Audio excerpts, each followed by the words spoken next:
Have you ever wondered about books that are historical and referenced with biblical books, but did not make the canon? So they would not be canonical. It would be like the 66 books. So there's like 39 in the Old Testament, 27 in the New Testament. Like the Book of Matthew is obviously the Gospel of Matthew. That's one that's canonical. The Book of Genesis, that would be accepted. When you get like into like First Maccabees, Second Maccabees, those are going to be the apocrypha. That's not going to be accepted in the 66 books of the canon. Like the Gospel of Thomas, Gospel of Judas, those are not going to be accepted as canonical. So not part of the 66 book canon. The Book of Enoch, though, is probably the most fascinating piece of ancient literature that sparks the theological discussion.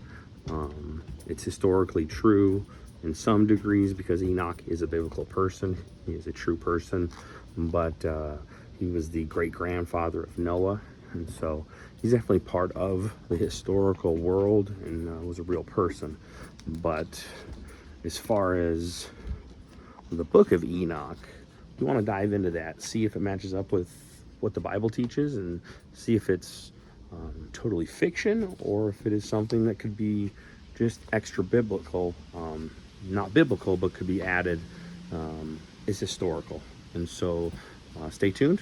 We're going to see what we can learn. All right, often the Book of Enoch is called First Enoch.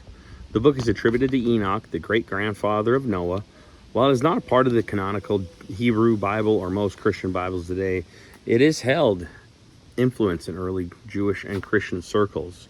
It survives in full primary in the Ge'ez, Ethiopic, reflecting its preservation within the Ethiopian Orthodox Church. So it is recognized in the Ethiopian Orthodox Church. It's going to be broke down into 108 chapters. And so the first 36 chapters, they call them the Book of the Watchers. So it explores the fall of the angels, who are the Watchers, who took human wives, producing Nephilim, or the giants in Genesis 6. I don't believe that those are angels that came down. I believe that it is sons of God, children of God, believers intermingled with unbelievers. And then there were just giants in that day. It didn't say that they created giants. And so, anyways, though, so that would be my first problem with the Book of Enoch.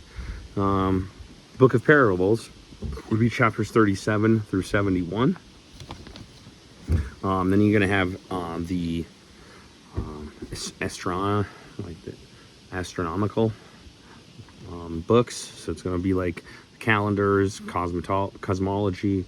They call it the Book of the Heavenly Luminaries, as some people would call that one. The Book of Dreams would be chapters 88 through 90. And then chapters 91 through 108 are the Epistle of Enoch. And so you're going to get just different writings from Enoch. And so I'm going to read some scriptures here, show you what the Bible says on this man, Enoch. Yeah, so the first mention of Enoch is going to be in Genesis 4, verse 17. His name is mentioned twice. And Cain knew his wife, and she conceived and bare Enoch. And he builded a city and called the name of the city after the name of his son, Enoch. And so, verse 18, and unto Enoch was born Irad, and Irad begat Mehuel, and Mehuel begat Methuselah, and Methuselah began Lamech. Genesis 5:18, and Jared lived 162 years and begat Enoch. And so you're starting to realize we had an Enoch. And then we had Jared lived after he begat Enoch 800 years and begat sons and daughters.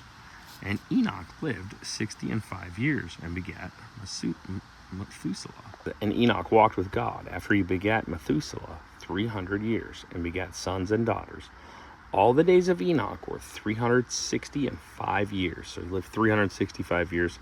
And Enoch walked with God. He was not, for God took him. So you've got to understand that based on our understanding and Jewish understanding, Christian understanding, Enoch was translated.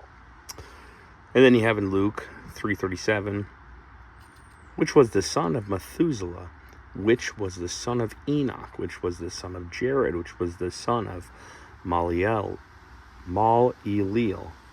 which was the son of Canaan. And it says Hebrews 11:5, by faith Enoch was translated that he should not see death, and was not found because God had translated him. For before his translation he had this testimony that he pleased God. Jude 1:14, and Enoch also, the seventh from Adam, prophesied of these, saying, behold, the Lord cometh with 10,000 of his saints. So there you go. There's your biblical references. There are 11 verses, 12 times in the book of Genesis, chapters 4 and 5, and then 3 references in the New Testament. Gospel of Luke, Hebrews, and Jude. Stay tuned. I printed out a packet. Did an AI search for the Book of Enoch, and they printed out a lengthy article that we're going to go over. So stay tuned to part 2.